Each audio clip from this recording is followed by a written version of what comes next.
El siguiente programa es para todas las edades. No contiene escenas de sexo o violencia. Es apto para toda la familia. Cuenta con el sistema Closed Caption y es financiado con recursos del Fondo Único de TIC.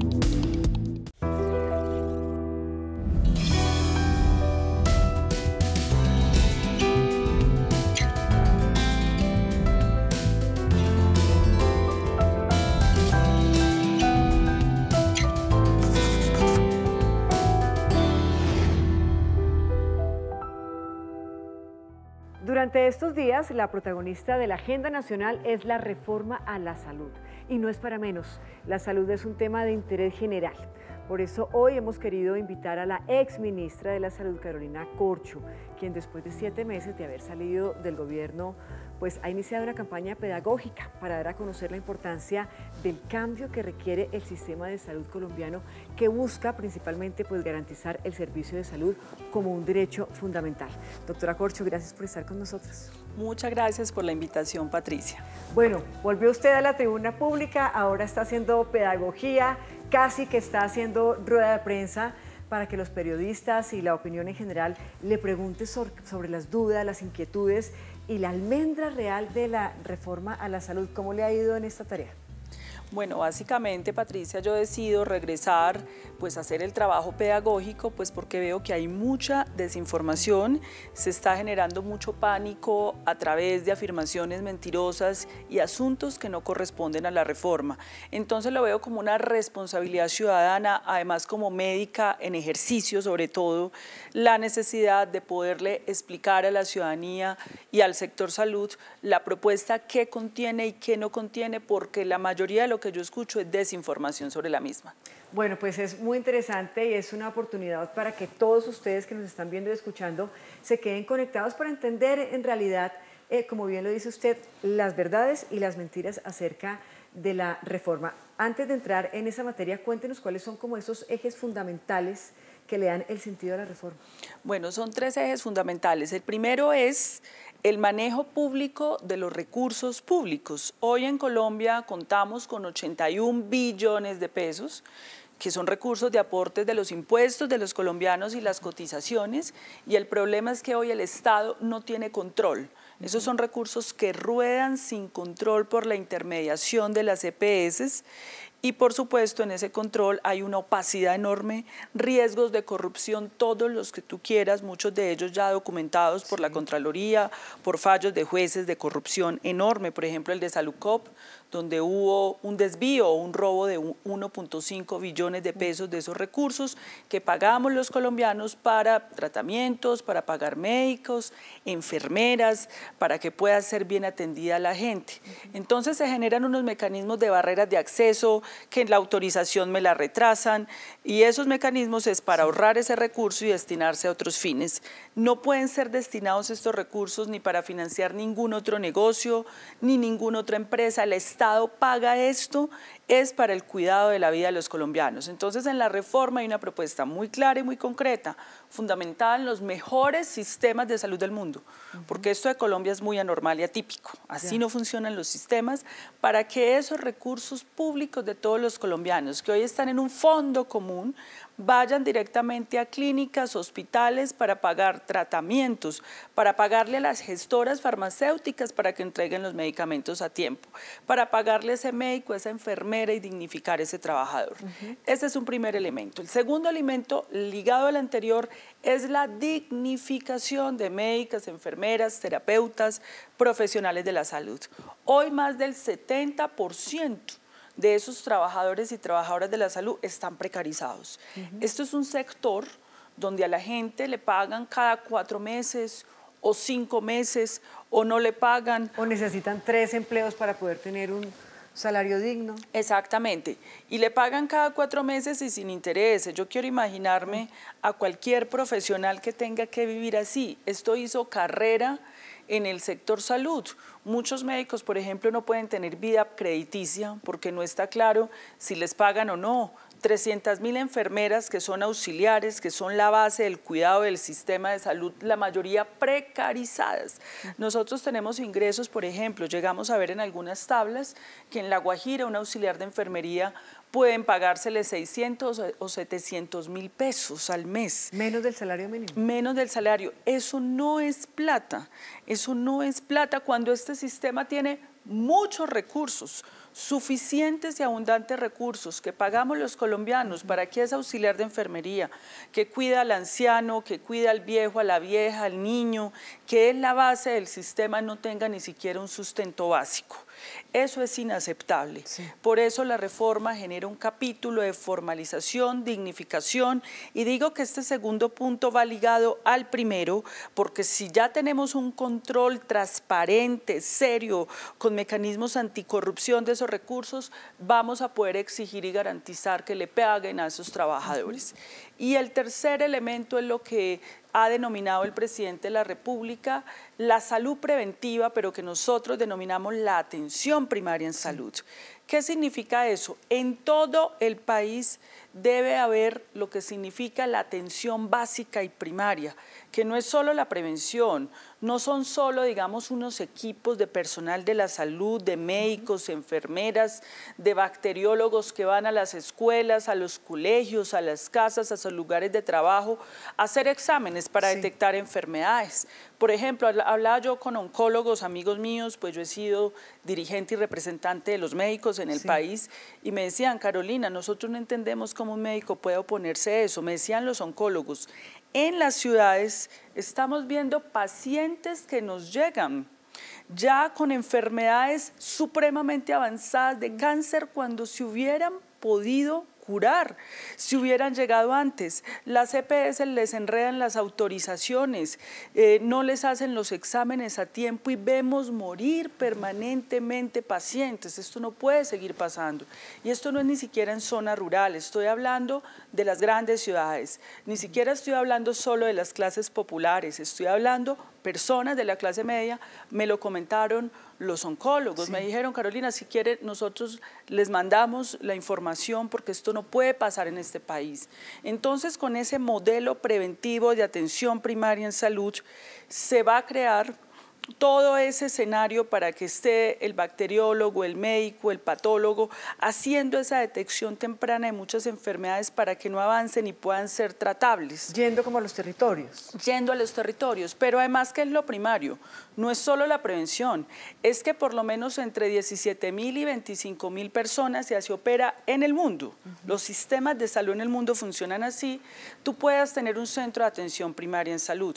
Un centro de atención primaria en salud no es un puesto de salud por allá, no, son dispositivos de infraestructura de 1.200 metros, donde hay sala de partos, donde hay unas urgencias básicas, una hospitalización básica, un médico, un odontólogo, lo básico allá cerca que te pueda resolver lo más cerca de tu trabajo o de tu casa.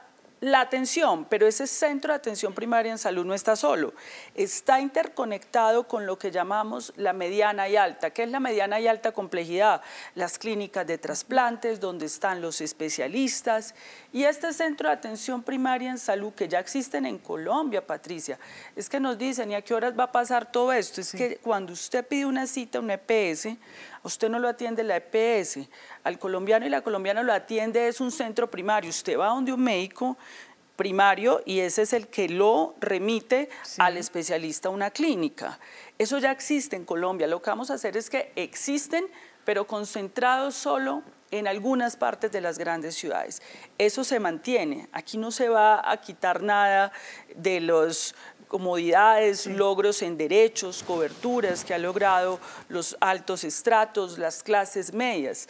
Aquí lo que vamos a ampliar es a los que no tienen, porque tenemos más de 600 municipios en Colombia, donde en la zona rural no hay nada de esto, pero además en ciudades como Bogotá, estos centros de atención están concentrados fundamentalmente en el norte y en el oriente.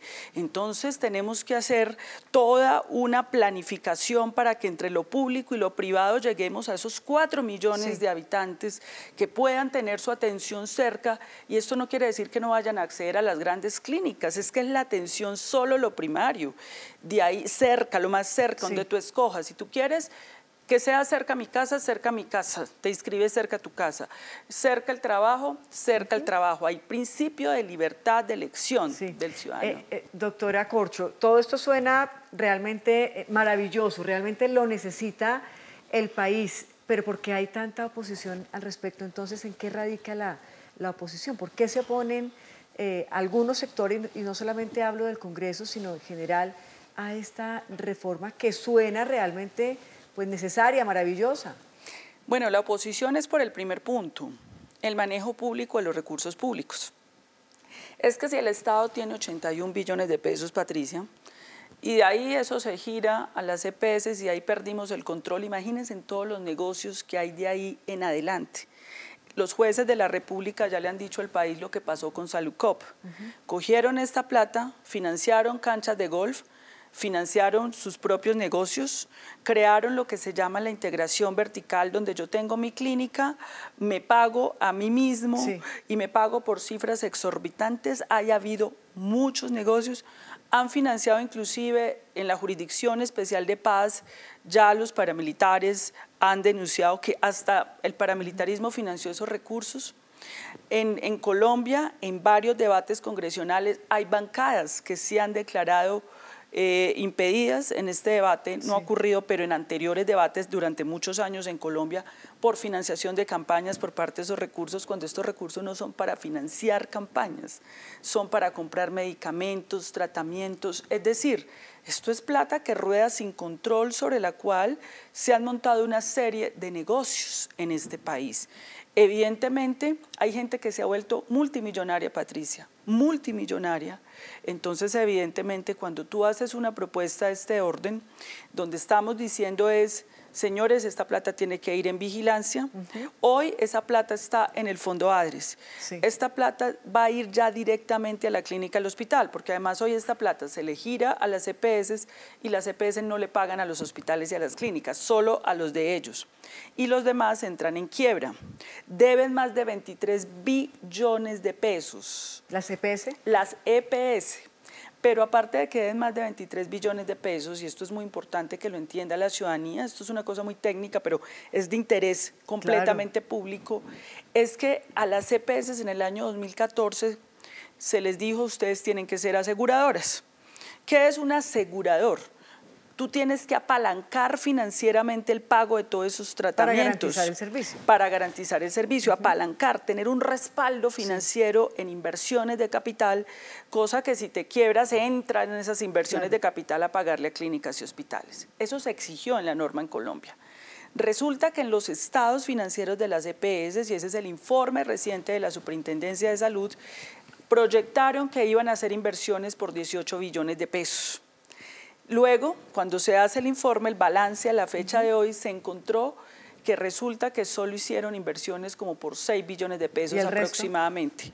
12.4 billones de pesos, además de los 23 que tienen de deuda, es el déficit que tienen las EPS. Es decir, si tuvieran esos recursos apalancados, invertidos, hoy podrían respaldar esas deudas y no estaríamos hoy en el cierre de clínicas. Están cerrando servicios de pediatría, de ginecología, todo el tiempo se están cerrando servicios en Colombia. No lo hicieron. No, y algunas EPS ya entraron en crisis también. Exactamente, pero es una entrada en crisis muy extraña, Patricia, porque, por ejemplo, Sanitas, si revisan los estados financieros de Sanitas, Sanitas dice que está en crisis, pero en el 2021 tuvo utilidades netas superiores a 500.000 millones de pesos. En el 2022 tuvo utilidades netas, de acuerdo a los propios estados financieros de ellos, por más de 250.000 millones. Y las empresas de ellos crecen y crecen, esto pareciera mucho a lo de Saludcop. Entonces estoy quebrado, pero tengo utilidades, pero mis otras empresas del grupo empresarial crecen. Ahí en ese sentido fue que se solicitó a la Contraloría que levante el velo corporativo. ¿Qué significa esto?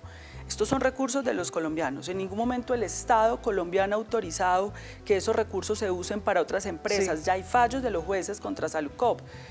tiene que investigarse eso y tiene que aclararse, porque lo que dice Sanitas a la opinión no corresponde con lo que dicen sus estados financieros. Y al final, realmente, quienes están más perjudicados son los usuarios y, por supuesto, todo el sector médico de cara precisamente a ese escenario que usted nos está planteando. Hacemos una pequeña pausa y después volvemos con esas mentiras que recorren las redes sociales y algunos medios de comunicación de cara precisamente a la reforma a la salud. No se muevan porque este es un tema que nos interesa a todos. Ya regresamos.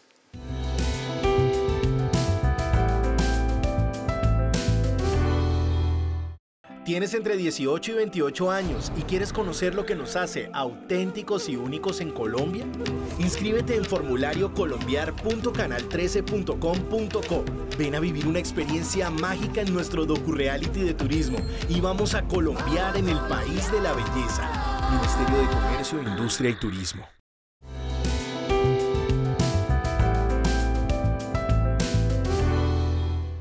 Gracias por continuar con nosotros en Entrevistas con Alma de País, hoy con la doctora Carolina Corcho, hablando de la reforma a la salud. Se escuchan muchas cosas acerca de la reforma a la salud y no solamente de cara precisamente a la oposición o a los debates en el Congreso, sino a temas tan sencillos y simples como qué va a pasar con las tutelas, qué va a pasar con las prepagadas, con los planes complementarios, etcétera. ¿Cuáles son esas grandes mentiras que incluso usted escucha acerca de la reforma a la salud? Bueno, muy importante esa pregunta. La primera mentira es que la reforma pretende que se entreguen los recursos públicos a gobernadores y alcaldes. Esto es falso, esto no es cierto. Por el contrario, la reforma a la salud lo que busca es optimizar esos recursos para que lleguen directamente a las clínicas y los hospitales y no le nieguen servicio al ciudadano, para que no haya paseo de la muerte, para que le puedan pagar a médicos, enfermeras, profesionales y trabajadores. El otro mito que se ha planteado es que vamos a estatizar el sistema de salud. Eso no va a ser así. No va a ser así. Es que confunden estatización con control público de los recursos públicos. Los recursos públicos tienen que tener un control público. Esto no es plata de bolsillo para que manejen los dueños de las EPS o los dueños de la clínica. Estos son recursos públicos de destinación específica. Ahora bien, la reforma a la salud no acaba con el sector privado, eso es falso, fortalece al sector privado porque el 80% de la atención en salud, el que presta el servicio, que es la clínica, el centro de salud es privado. Muchos de estos se están cerrando hoy porque las EPS no le pagan. Si le pagamos directamente del Fondo ADRE, fortalecemos el sector privado. Estamos hablando de un sistema que no es estatizado, es un sistema de prestación mixta, público-privada, donde el sector privado tiene todas las posibilidades de seguir haciendo el trabajo que está haciendo y con una remuneración justa por lo que se hace. ¿Qué vamos a acabar la prepagada? No se acaba la prepagada, la reforma a la salud no toca la prepagada. Todo ciudadano que esté pagando su prepagada tiene el derecho y va a continuar en su prepagada. Esta reforma no se ocupa de eso. Leía yo hace poco, que tampoco sé si es cierto o no, pero aprovecho que está con nosotros para hablar de, decían, es que la prepagada va a aumentar sus cuotas mensuales o anuales, al igual que los planes complementarios. No, esto no tiene por qué aumentarse porque esto no funciona por el sistema de salud. Esto es un seguro privado que los ciudadanos pagan privadamente para poder hacer. Nosotros aquí no estamos reformando seguros privados, estamos haciendo una reforma sobre el sistema general de seguridad social que financiamos de manera pública los ciudadanos por impuestos y por cotizaciones, no el seguro privado, que eso está dentro de la libertad de empresa y la libertad de lo que cada ciudadano considere. El tema de las tutelas, por ejemplo. El tema de las tutelas, muchos dicen, es que si se acaban las EPS, la reforma primero no acaba las EPS, las transforma en gestoras, para que las EPS ayuden a hacer lo que hacen bien, ayudar a hacer articulación para entrega de medicamentos, los procesos de afiliaciones y adscripciones, el proceso de remisiones del centro de atención primaria en salud, ayudar a organizar la red de servicios regional, utilizar sus sistemas de información para que el sistema funcione de manera armónica en todo el país. O sea, los acuerdos a los que ha avanzado el Congreso cierto es que no se acaban las EPS, sino que se transforman. Pierden una función y es el de manejo de los recursos, donde ya se pagaría directamente, pero ellas lo que harían, como lo hacen hoy, es la auditoría para los pagos, donde no haya integración vertical de estas, donde no hayan clínicas propias. Pongámonos los zapatos de un usuario, ¿cierto? Entonces, hoy en día uno marca un call center en donde le contesta a una señorita al otro lado, uno no sabe si es de la EPS o de la IPS, ¿cierto? Y uno pide una cita, se la dan a los 2, 3 meses, en el mejor de los casos. Con esta reforma que ustedes proponen, ¿cómo cambiaría ese ecosistema del usuario? Bueno, entonces básicamente el usuario vuelve y llama a su EPS, solo que su EPS, como lo hace hoy, porque cuando uno se afilia a la EPS le da un centro de atención primaria de salud de referencia. Es que esto no es nada nuevo, lo que ya existe, solo que queremos ampliarlo a los que no lo tienen, porque tenemos los recursos para hacerlo, pero están intermediados en demasiados negocios. Entonces, lo que te va a decir esa EPS, que ya se llamará gestora, es: tenemos a disposición estos centros de atención primaria en salud. Escoja usted dónde se va a inscribir, porque ese centro de atención primaria es el que se va a encargar de tu salud, de la prevención, de la promoción. Tú tienes opción de escoger cerca de tu trabajo, cerca de tu casa, como ocurre hoy. Entonces le dan la cita en ese centro de atención primaria en salud, lo atendió el médico y el médico encontró que necesita un especialista. Ese centro de atención primaria en salud tiene una red que la gestora ayuda con el ministerio a conformar para que te atiendan y te dan las opciones. Aquí hay una ventaja, es que aquí no se necesita autorización, eso no existe en los sistemas de salud del mundo.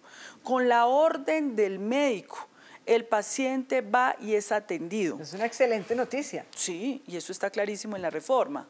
Pero además, ese centro de atención primaria en salud no es solo que tú vayas, sino que te visitan a tu casa o a tu trabajo, mire, hacer esto. Eso es lo que se llama la salud preventiva, hacerte los exámenes, porque lo que queremos es que la mayoría de enfermedades se resuelvan allí, en el nivel primario, que no avancen. Entonces vamos a descongestionar los servicios de urgencias, de alta complejidad, de cirugías, porque van a llegar a tiempo y porque allá van a estar los que realmente necesitan llegar.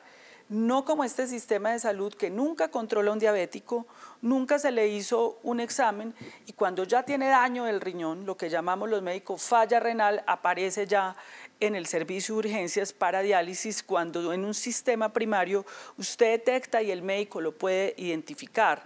Pero aparte, la reforma tiene una propuesta de hospital itinerante. Es decir, hay unos centros de atención, y esa es la importancia de la planificación, donde hay una avanzada de especialistas.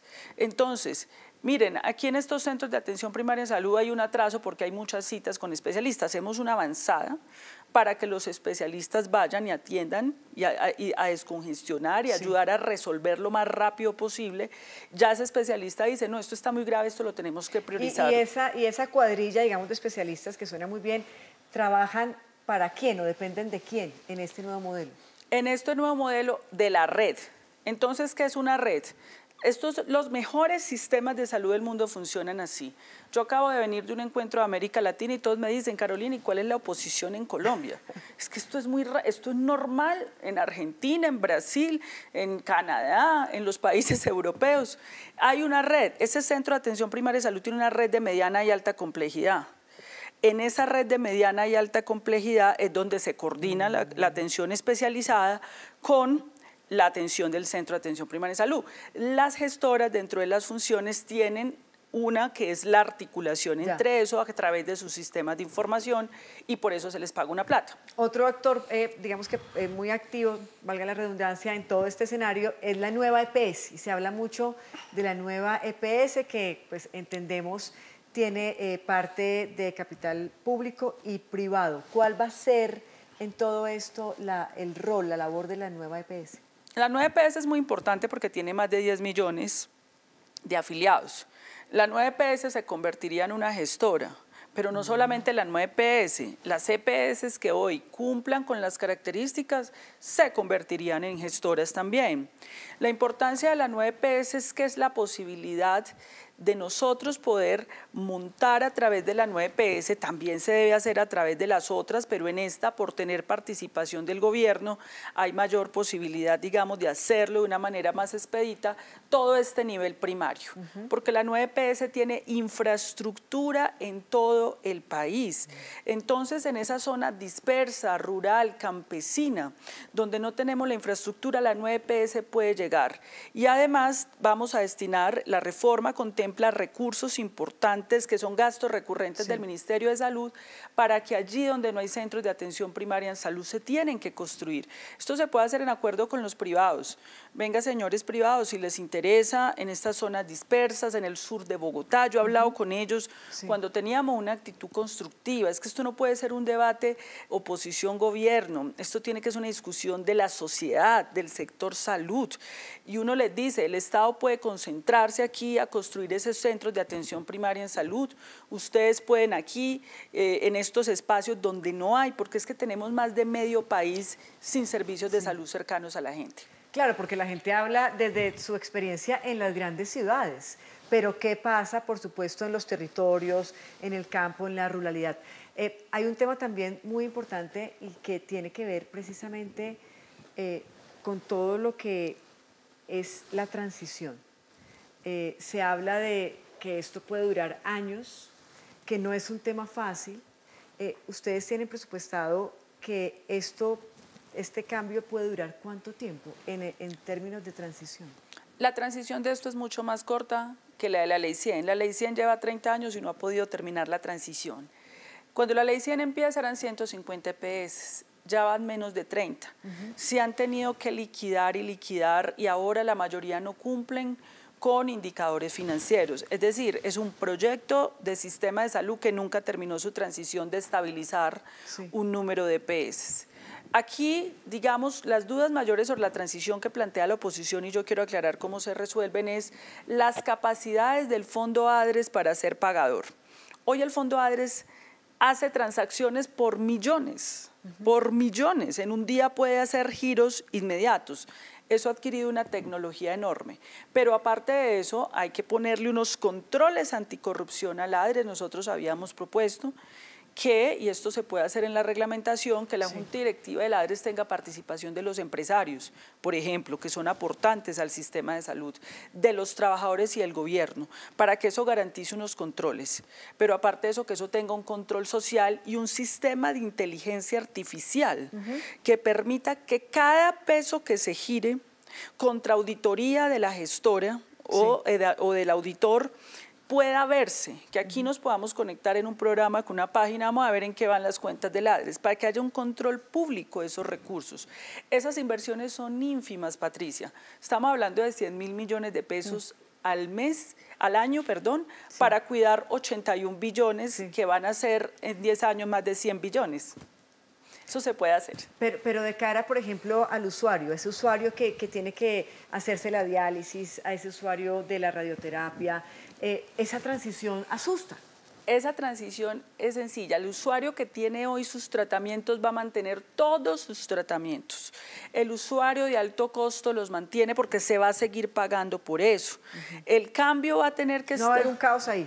No, no va a haber un caos porque es que vamos a tener, es decir, los que ya tienen lo que tienen, lo van a mantener. El cambio que se va a dar es para los que no tienen.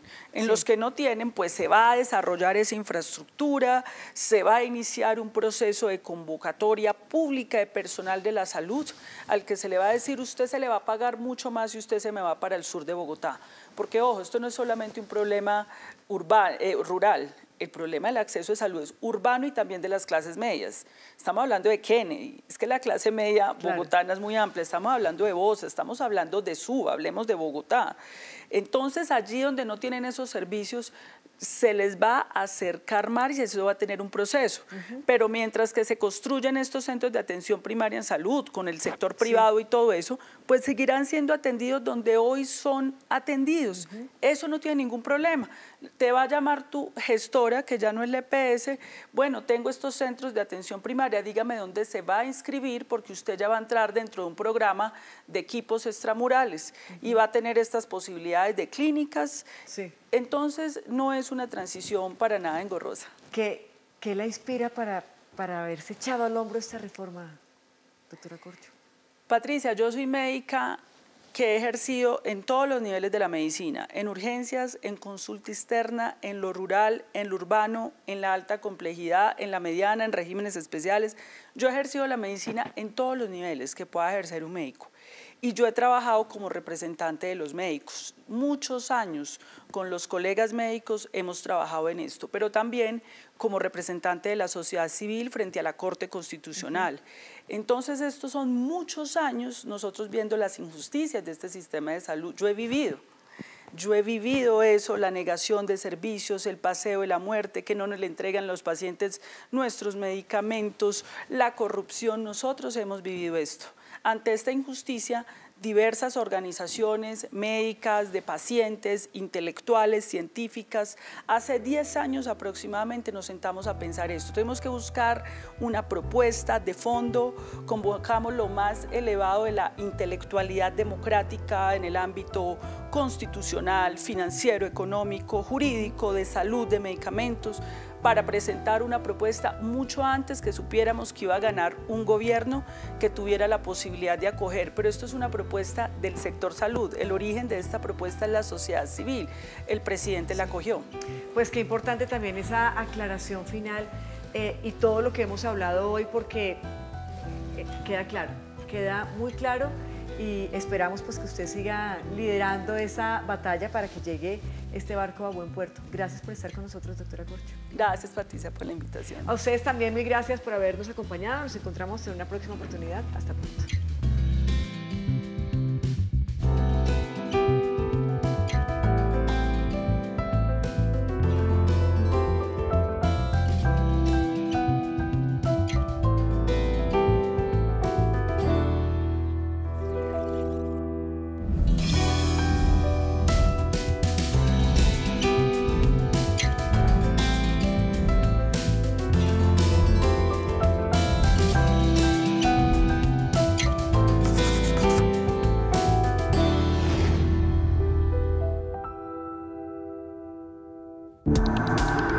Este contenido fue financiado con recursos del Fondo Único de TIC.